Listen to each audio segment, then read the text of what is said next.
Bechoros Daf Yud Aleph. Shlokish says halacha.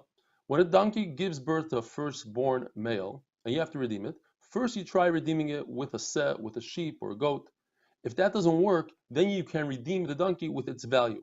You give the full value to the kohen. Says Ravacha, that's not true. Only according to Reb Shimon, who holds that a Petach Hamor is mutter bahana, then you can redeem it with its value. But according to Reb Yehuda, who says that a Petach Hamor is asur bahana, so the Torah is very makbid and says you can only redeem with a seh. The seh takes away, is mafkia, the isur, but you cannot redeem it with its value. The Gemara brings another shita of Nachum Rav Yosef. You see that he used to redeem even with cooked greens, with the value of the donkey, cooked greens, not even money. What happens if you go along and you redeem your friend's Petach Hamor? Says the Gemara, it works. You redeemed it, but you didn't gain anything. You can't take the donkey in return. According to Reb Shimon, who says that a Petach Hamor is mutter b'ana, so certainly you can't take it away from the owner. It's the owner's. He could do whatever he wants with it.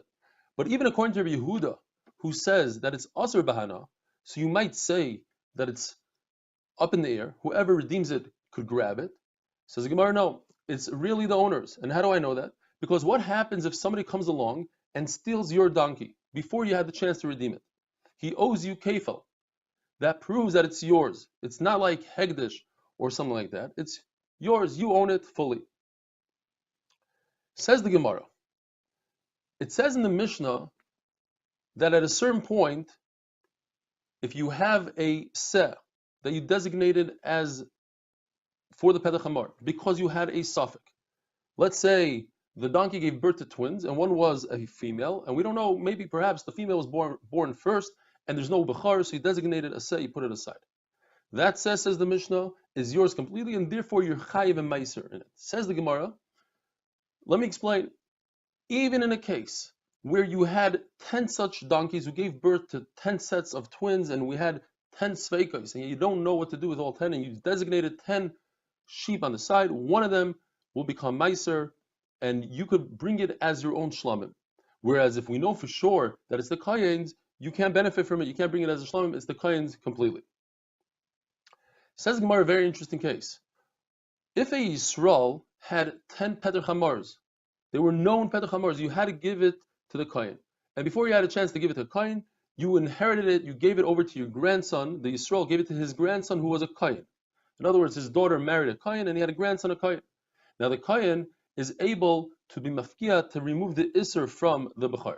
Then that grandson went and gave it over to his own grandson, inherited it over to his own grandson who happened to be Yisrael. So we have a Yisrael, kohen, Yisrael. It started off with a chiyuv, it ends off with a chiyuv, but in the middle there's a p'tur. Says Gemara, what do? The Yisrael, the last guy, designates 10 sheep, puts it on the side, but he gets to keep them because his grandfather, the kohen, already removed the isser.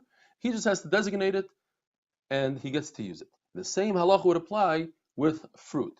You have Yisrael who had fruit, and he was chayav in Trumas HaMaisrus, and instead he gave it over to his grandson, the kohen, and his grandson doesn't have to give Trumas HaMaisrus, he's potter. And that grandson gave it to his own grandson, great-great-grandson of the original guy, who is a Yisrael, and the Yisrael is chayav in Trumas HaMaisrus. What does he do? He designates, puts aside Trumas HaMaisrus, he sells it to a kohen and gets to keep all the money for himself. What happens if you buy fruit from a guy? After there was a gemar malacha, everything was completed, somebody went along and smoothed out the pile of fruit, that's the gemar malacha, now you're chayiv in Trumas HaMaisrus. Says the Gemara, if the guy is the one that smoothed out the pile, the guy is not chayiv in Trumas HaMaisrus, so when you buy from him, you're potter. But if a Jew is the one that did the gemar malacha, he's the one that smoothed out the pile. He was a sharecropper, so he had some sort of partnership with the guy. Since the Yisrael did the miruach, he did the gemar malacha, he must designate aside truma. Truma g'dayla, he has to designate aside and give it to the kohen. But trumas meiser, he doesn't have to give.